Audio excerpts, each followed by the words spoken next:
If someone were ill, what would you do to help them?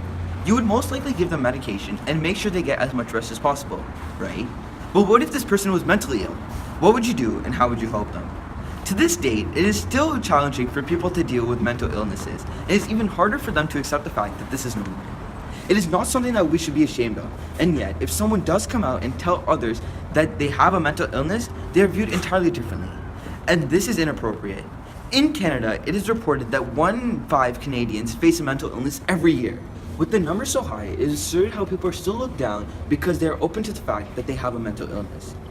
Unfortunately, many people hide the fact that they have a mental illness because they are afraid of the backlash that they will receive if they speak about having a mental illness. With society not understanding how important this matter is, those with mental illnesses are harming themselves each and every day when they are not getting the attention they need in order to get better.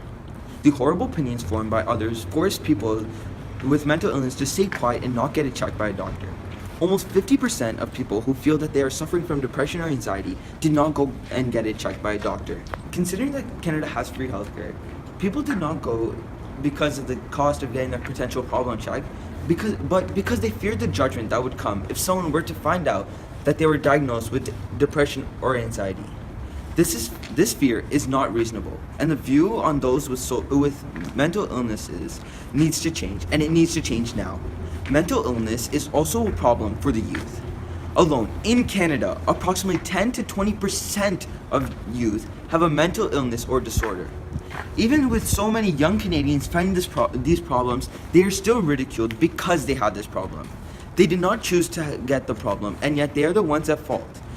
It is extremely unfortunate that those with a mental illness are facing the judgment that they face. But now, it is time to change this.